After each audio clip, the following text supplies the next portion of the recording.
Welcome back. I'm Connie Silver, your host of Call to Create, and I am so excited today for our fabulous guest. It is radio host Rebecca Cressman. Rebecca, thanks so much for being with us. Hey, it's so nice to hang out with a girlfriend of mine. Hi. And I am loving this. People, we have a history. It's so great. Years ago, Bonneville Communication started a radio show called AM 820. It was groundbreaking. It was just for women, and it was amazing. Do you remember that? There was only two in the whole country. We were the only one like west of the Mississippi. And it was just supposed to be, let's do a radio station for women because we have topics that we'd love to talk about.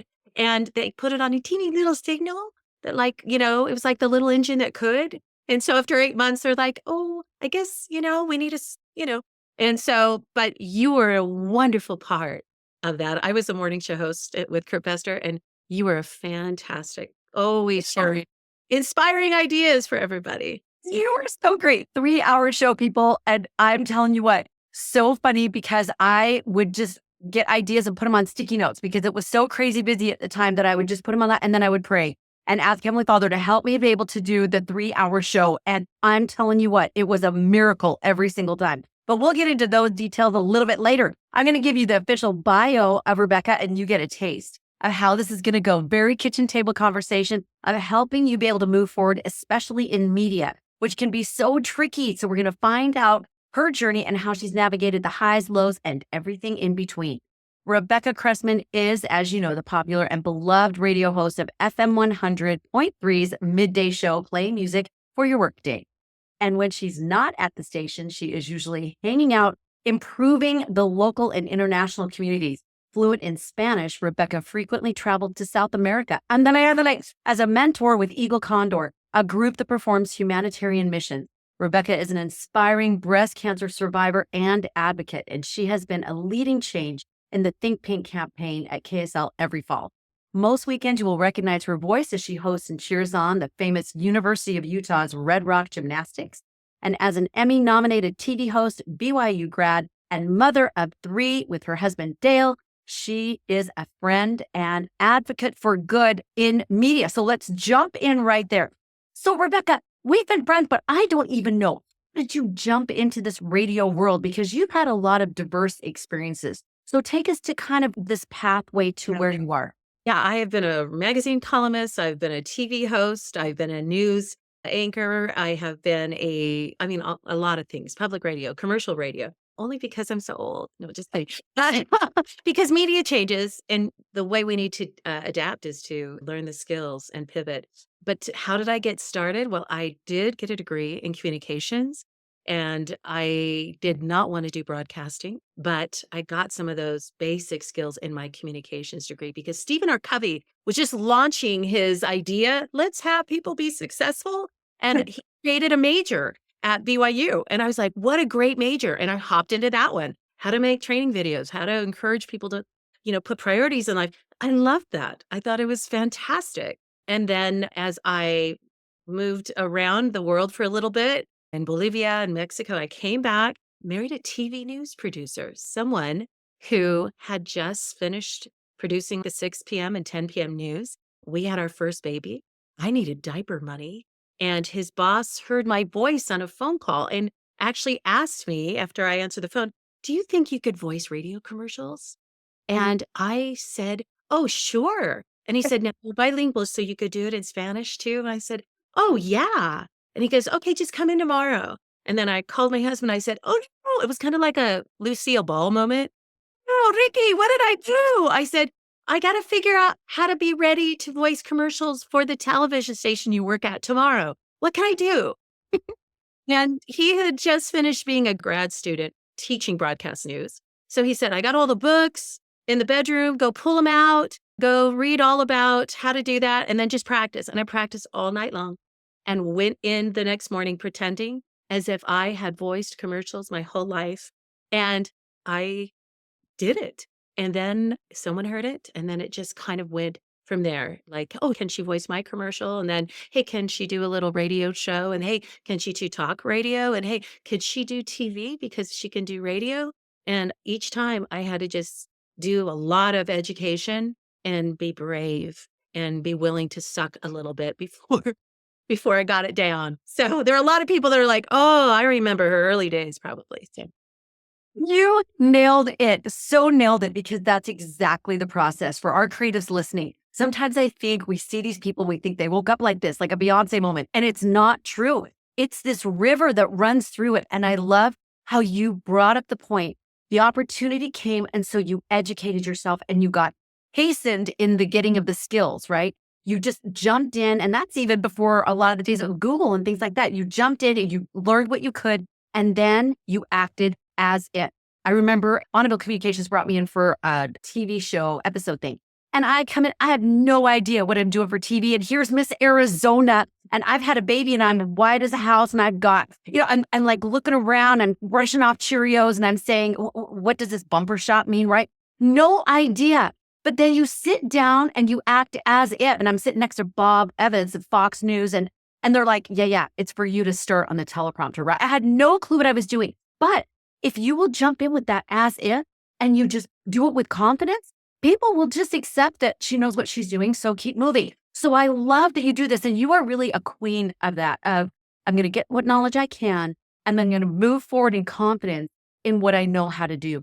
So let's talk for a minute about, as you shifted these gears, did you find a mentor or like a pivotal experience that maybe helped you cement not just, okay, I think I'm doing it, I'm acting as if, but wow, yep, I think this is what I meant to do. Is there something that kind of helped you get to that place?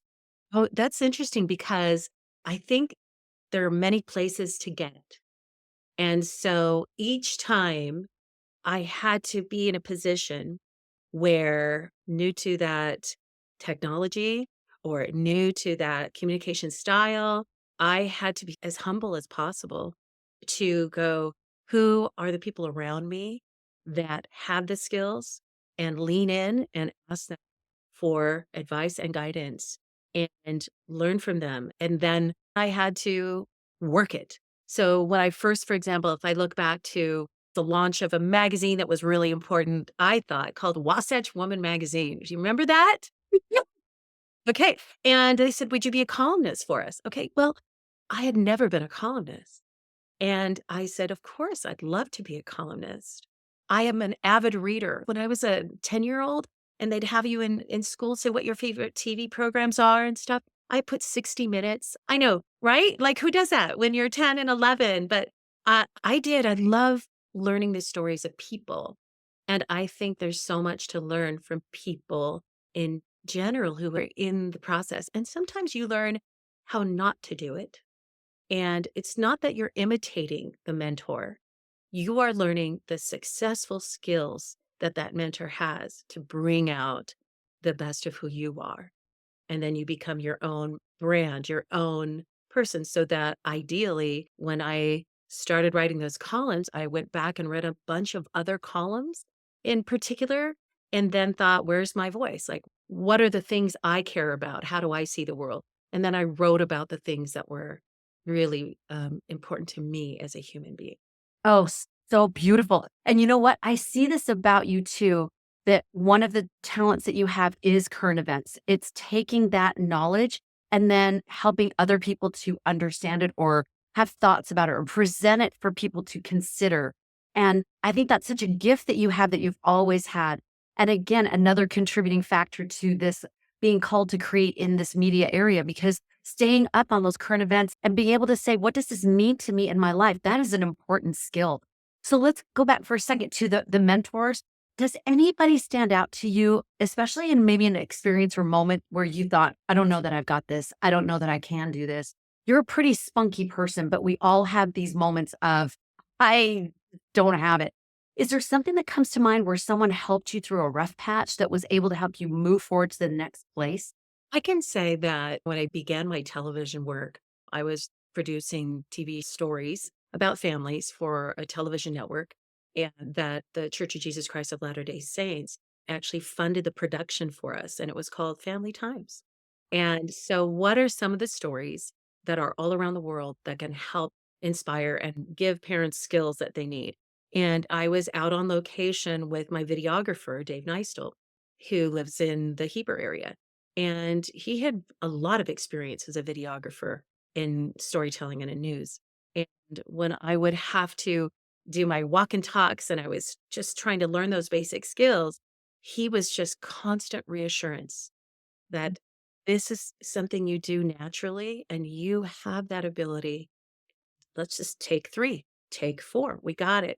And because he lowered the stress for me and raised the encouragement factor and pointed out, gently, here's the things you could do, he was fantastic for me. I can also point back to Amanda Dixon in radio when there was a point when I was not happy with a change in my hours. I loved doing morning radio because I could get up at 3 or 4 in the morning. I know that sounds crazy, but I loved starting the day at dark, learning about what's happening in the world.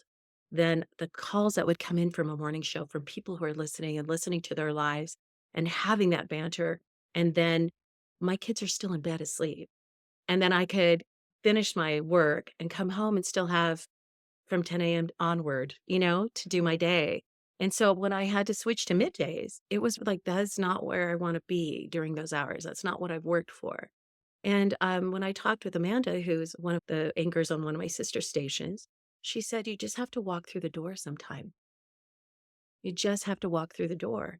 And as hard as that door is for you, and that might not seem hard to someone else, but it is a complete change of a life schedule. She just said, you just do it and then you'll figure it out as you get there. And I thought, okay, that is so important. It's kind of like that idea of the transitioning into new things. Just don't overthink it too much and walk through the door. I love that. Don't overthink it too much and just walk through the door. And we get it in the doing. And I think as we walk through that door, we'll get that learning. We'll get those people that God has already prepared in our path that we don't know that are going to be there yet. And we just have to take that trust step that it's all going to be okay. If God put us here in this place, then we just need to get up and show up. We just need to do the work and move forward, and we'll get it in the doing. I love what you shared about, and especially your attitude of this adventurous, not thrill seeking, but more of like, I'm open to new experiences and discovery. And I think that's so important, especially in media, because that's how it happens. We need someone here. We need someone didn't show up, someone's sick, and then you just step into that space. Was there a moment? I love to talk about the mountains and the valley experiences. Was there a moment that was either a mountain joy, this worked out beautifully, or a moment that was a total fail and you learned so much from that? Does anything come to mind on either of those valley mountain experiences? Oh, yes. Like, we can hit a valley really quick. I can remember being invited, to be the PA announcer for the University of Utah gymnastics team. And that has 15,000 people in an arena for each meet. I mean, it's one of the most well-attended sporting events of college campuses across the country, the most attended for women. And so it was a big deal. I was about into my 3rd year. I would drive from my home, Spanish Fork, all the way up again to Salt Lake. And sometimes there's snow and such. One day, I didn't feel very well. It was a Saturday. Took a little nap. I never napped more than 30 minutes. I woke up with my phone ringing 4 hours later, and it was the meet producer saying, Rebecca, where are you? And I said, what day is it? And she said, it's Saturday. And I said, what? I didn't know I had strep. And she said, the meet starts in 30 minutes. Where are you? I said, I'm an hour and 10, 15 minutes away on the couch. Oh my gosh, I fell asleep. She paused and she said, just a minute. I just talked to the coaches. They said, get here as fast as you can.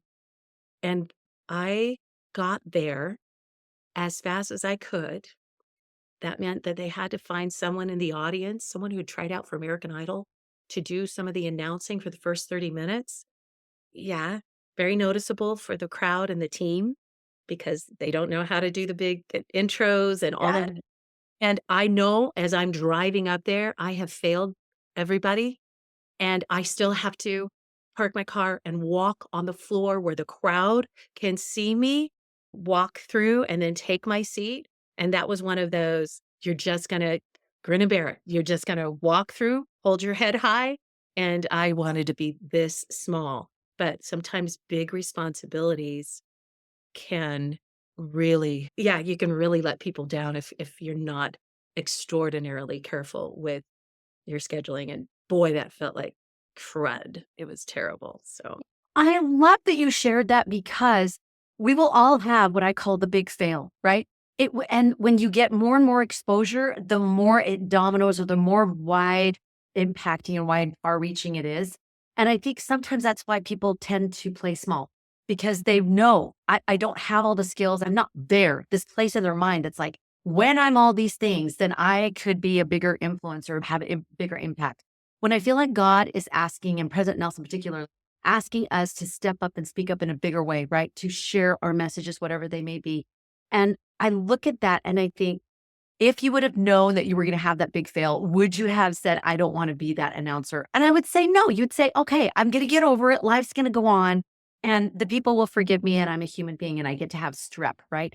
Even though in media, you don't get to. But it's so vital that we give ourselves permission to accept we're going to make mistakes and have the big fail. And God will get us through it and we'll actually turn around and use it for good and we'll laugh about it and it'll be those stories that we can trade, but they're for good. So these things are so important for creatives that are listening. Do not be afraid of the Lord taking you on a bigger path or in a bigger realm or smaller, doesn't matter. It's your plot of Galilee and that's what matters. Let's talk for a minute about this balance that you've been able to have as you've gone through this.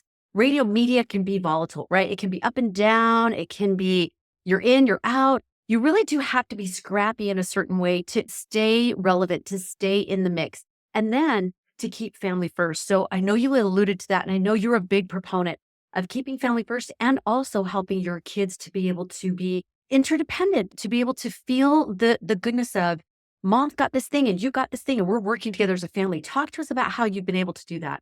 That's really interesting because how I perceive it may be different than how my kids perceive it. Yet, in general, like I remember when I made that big scheduling change to working middays, which I've been doing for 19 years. I mean, a long time, and I love it. But when that happened, I had said to my young boy who was in junior high, he was my youngest at that time, I think. And I said, I'm really worried because I'm not going to be there after school. It's going to be a little while before I get to you. And it's been a priority for me to be there after school, to be there at the soccer games. And that's why I was willing to sleep 5 hours a night for all those years so that I could work early morning and get there. And he goes, Mom, he said, don't worry. Even if you're not here right then, I got you. And I know what you want me to do. And it's okay. Like, don't be afraid. And I said, yeah, and he said, no, no, really, it's okay.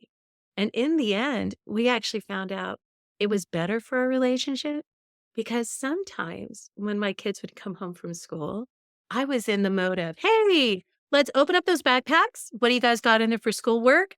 And if you can go down to the room you forgot to, clean that one up. We've got soccer in 20 minutes. You've got, and then, right? And with You. a checklist mom, like, hey, I got a big checklist in my head of all the things we got to get done this afternoon. And welcome to the productivity zone. Like, we got to get this stuff done today. And by giving a little grace, for him, it just meant, number one, that he could come home, find a little kind of ease, let down, decompress, get the things done that needed to get done without me having to be there to prompt it. And so it ended up being very good for a relationship because, everybody was in so many different activities. And so it can keep you busy. And if I could go back, I probably would winnow down a little bit so that there is a little more of this kind of downtime. Right. I love what you did there, that you got the buy-in. You talked about it together and let him know how you were feeling about it. And I think for any creative, that's such an important conversation to have with our spouse, our kids. What's important to you, sweetie? What's important to me? What's important to him? What's important to them? Finding out what is it that is really core. And I love how you bring up sometimes as moms, we don't even realize sometimes what they really need from us is not what we think. And once we find that out, we can fill that and everybody can cheer each other on in the things that we feel called to do or pursue. I just love that. I agree. I had years ago been told I wouldn't be able to have a child. And so I was able to have the 3 children that I did. And so I had this sense of just such fortune for being able to be a mom. And I do know that there's something about parenting that's interesting. And sometimes it happens in marriages too. we are too afraid or not as aware to just sit down and go, are you getting what you need? Am I giving you what you need? Is there things I could be doing? I'm open to hearing that so that kids are getting more attention maybe they need, maybe they need less. Maybe spouses need that. But I think that is a key to human growth and development in the workplace too. It's the same thing as a creative is, am I delivering a product that is listenable and relatable and enjoyable, all those things, getting feedback from others. And so I tried to do that with my kids. I could have done it more, and they're all wonderful, but I certainly wish I had more moments built in where I just said, how we doing? Yeah. I love that. And being able to make it a family thing and not worry or shame or am I not performing as a mom like I should because I have these two things that are so big, but being able to adjust and be able to evaluate. I love, love, love this. And I love that you bring up this connection piece. And I want to talk on that for just a minute. And then let's talk to your personal health journey. But this connection, especially in media, and that can be tough to be able to be authentic and humorous and engaging and knowledgeable, but then not a know-it-all, and then inviting someone to be able to open up. These are all incredible skills that you actually learn as a mother. I will just say that right now. But talk to me about this connection with your radio audience, because I remember when we did the Emmy-20, there's regular commuters and there's people who are on their regular time and they treat you like family. So talk to me about how you create this and did create and have created this connection with your audience. I think it begins with really caring about people. I think that's where connection comes, not fearing them, but caring about people authentically and being curious about who they are. And so, you know how you feel seen when you're talking to someone and they look in your eye and they just kind of hear you and they're acknowledging you and validating what you're going through or whatever. They're there with you that minute. I think that's what we try to bring as on TV or on radio personalities or digital or podcast is I see that you are a human being whose story is probably infinitely more interesting than my own personal story. And so I'm going to share a bit about mine, but you're who I really care about. Mm. And, and so when you deliver news, it's the idea of I want to find news stories that are important to you as an individual and that are helpful to you as an individual. And some things in news are hard to learn and hard to know about, but it is important to understand a lot of the complexity of what's happening in the current events. And so just kind of bringing things to a point where the individual is affected by it. Does that make sense? Absolutely. That personal level, you personalize the news and do it in a way that is palatable, like that we can take it in and we can think about it and we can connect through it and not just be assaulted by it. And I love that. And I feel like, have you had an experience with a listener that's been memorable for you? Just had one. I was volunteering at an event in the community in West Valley City. And the event is to bring the whole community together. They can volunteer and teach each other, and they can take classes on parenting and English as a second language. And we had a big festival going on. It's under the My Hometown Initiative. And as I was there, a listener arrived with her partner and her son. And she said, I tried to find you at your morning remote because I had been broadcasting earlier somewhere else, but I was too late. You'd already gone. So I found you here. And she said, a couple of things. I won a prize with you a couple of years ago. I want to tell you what that did for us. As a family, we were able to go to Disneyland. We never would have been able to afford it. My son has had so many fantastic things happen because of that we won. And her son was just so cute. He's like 8, what? And then her spouse turns to me and says, and when you were diagnosed with breast cancer, we were so worried we were going to lose you because you're someone who I don't know if you know, but sometimes you make us all feel like you really care when you answer the phone. And so we just didn't want to lose that caring personality. And are you okay? And so I just had that happen Saturday. And, I am lucky in that I work in the media and I get to hear things like that from people.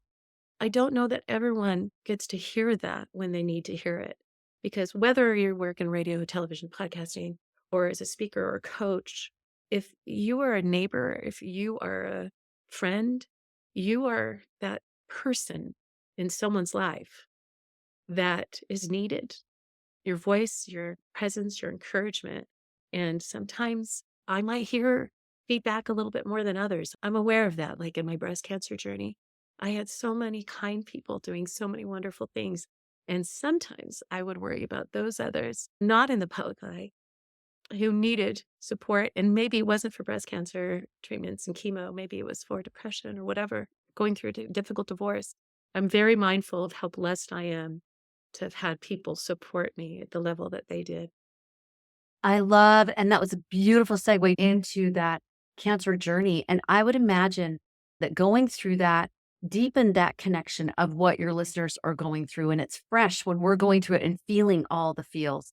Did you find that with the outreach work that you do and also with just the experiences you had, the trials and things like that, and that support that you did feel, how did that shift you as a radio host? Did it change you in any way in that experience? It's really interesting. I do try to do less in my life.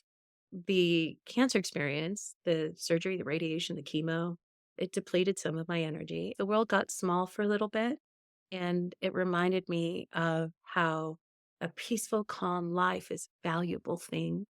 And so it's good for our health to not be stressed to the max.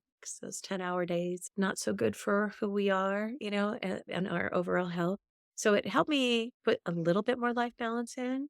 But as an on air DJ or on air personality, whatever they want to call me, my goal was to take my journey and to share it honestly with others so that if I could say, like, breast cancer, it's common whether or not you have family history.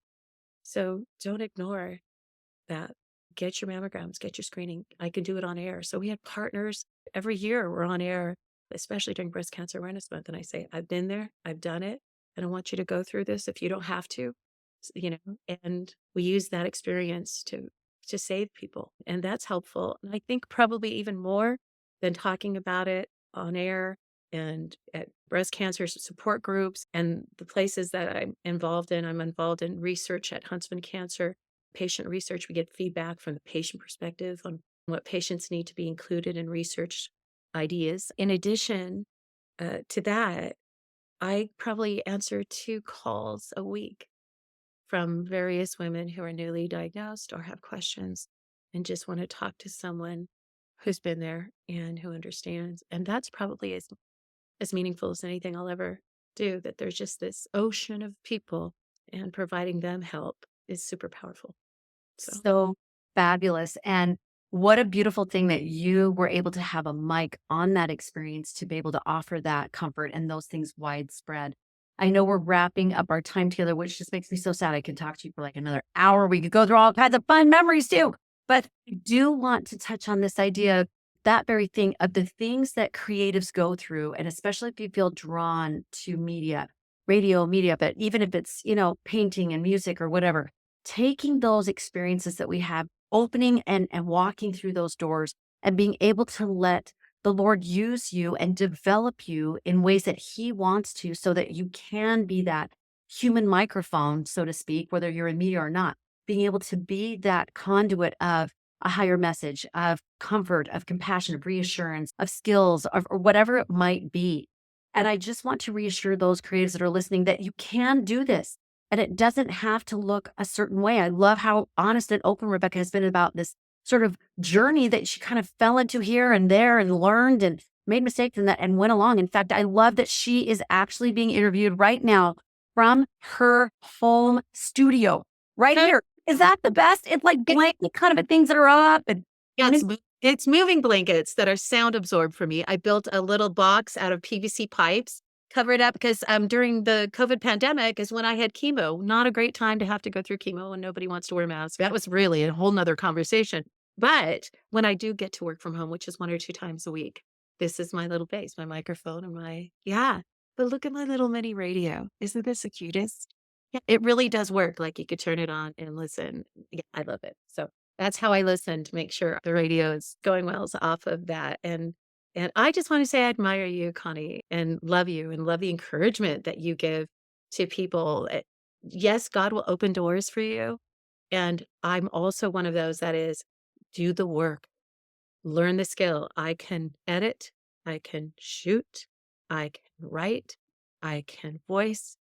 I have to have all of the skills, not excellent in everything, but in order to navigate the ocean. And I think as a talent, if you feel like, hey, I have a place in this sea of communicating to other people, then get as many of those skills as you can so that you are as adaptable and flexible as possible and ready to go, ready to walk through the door when it opens. So Good. I literally was going to ask one last thing you wanted to share as parting advice, and that was perfect. And I am a second witness to this because I remember when I walked into that radio studio, never done radio at all in my life. And there's this huge board that has, I don't know how many buttons, like 300. Yeah. how many? Like 300. That bit. Yeah. 300 buttons. And they're like, yeah, you're going to need to learn how to run that board while you're talking, while you're moving to commercial, while your book has fallen down and you're trying to, and I just thought, how am I going to do this? And I had mom brain because I just had a baby. And I got to tell you, the Lord helped me do it all to where I ended up running that board like a boss. Could not do it now for love or money, but the Lord will help you. He will help you take the next step. He'll help you open up your brain to get those skills, no matter what age or stage of life that you are at. If you are feeling called to create in the media, or even if it's in a different medium, the Lord will help you. He's already prepared the more excellent way. He's already prepared a path. And He has people and opportunities and tools for this tool belt, like Rebecca's talking about, that will help you take the next right step.